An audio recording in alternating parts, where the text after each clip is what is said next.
የአንድ ደቂቃ ቪዲዮ ነች። እስቲ አዳምጠናት እንመለስ። ኦልሞስት ትንሽ ሴግሪጌት አለ። ለምን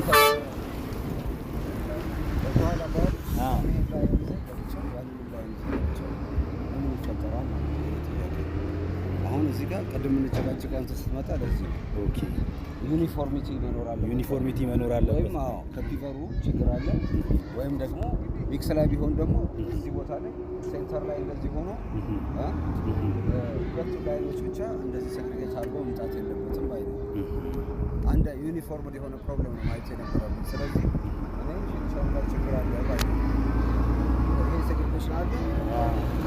ስለዚህ አሁን የሚደረገው ማሻሻያ ወይ መደረግ ያለበት ነገር ምንድነው? ይሄ አሁን ያው ኮርሰር ብቻ ለብቻ አንድ ቦታ መጣ። አሁን ፒቨሩ ላይ ወይም ፊኒሸሩ ላይ በመጀመሪያም የተከበረው ሚስተር ዳኒን ብላ መሰግነው ፈልጋለሁ። ሚስተር ዳኒ በጣም የተከበረ ወርክ ኢንስፔክተር፣ የተማረ ትሁት፣ ቀና ሰው ነው። በጣም በሰላም ሁኑልኝ። ጀስት ለሴግሪጌሽን ያለውን ነገር በአካል በቪዲዮ እዛው አስፋልቱ የሚሰራበት ቦታ ላይ የተቀረጸ ቪዲዮ ነው። ከሚስተር ዳኒ ጋር በመናደርገው ኮንቨርሴሽን ፔቨሩ ፔቭ አድርጎ አስፋልቱን አንጥፎ ከሄደ በኋላ ፎር ዘ ኮሬክሽን ባይ ዘ ዌይ በኒውማቲክ ሮለር ኮምፓክት እየተደረገ ፊኒሺንጉ እየተሰራ ነው። ፊኒሺንጉ ከተሰራ በኋላ ነው ኦልሞስት ይሄን ሴግሪጌት አድርጎ ነው ወርክ ኢንስፔክተሩ እያለን ያለው። እኔ የፊኒሸሩ ችግር ነው ብዬ ነው ማምነው ነው እያለ ያለው። እናንተስ ምን ይመስላችኋል? ሀሳብ አስተያየታችሁን ኮሜንት ላይ አስቀምጡልኝ። ሴግሪጌሽን አብዛኛውን ጊዜ የሚፈጠረው ዋነኛው ትልቁ ምክንያቱ የግራዴሽን ነው የሚክስ ዲዛይን ችግር ነው።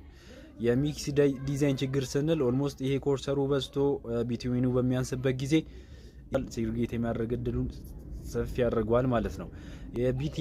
የቢቱሚኑ መጠን አነስተኛ ከሆነ ጀስት ይሄ ኮርሰር የምንለው ጠጠሮቹን አንድ ላይ ባይንድ የሚያደርግልን ቢቱሚኑ ስለሆነ ያም ካነሰ መጠኑ ካነሰ ሴግሪጌት ሊያደርግብን ይችላል ማለት ነው። ሌላኛው ደግሞ ስራውን በምንሰራበት ጊዜ አስፋልት ፕላንቱ ሌላ በጣም ረጅም ርቀት ላይ ነበረ። የሃውሊንግ ዲስታንሱ ረጅም ስለሆነ በሚያመላልሱበት ጊዜ በዳም ትራክ ተጭኖ ነው የሚመላለሰው። ሲመላለስም መንገድ ላይ እንግዲህ በሚመላለስበት ጊዜ ሴግሪጌት ሊያደርግ ይችላል። ወይ አጫጫን ችግርም ሊሆን ይችላል፣ ኖርማል ሴግሪጌሽን ሊሆን ይችላል። ረጅም መንገድ ሲጓዙ በዳም ትራኩ ጠርዝ ላይ ያለው የአስፋልት የሚቀዘቅዝ ሲዘረገፍ ወጥ የሆነ ሚክስ አይሰጠንም ማለት ነው። ሌላኛው ደግሞ በአግባቡ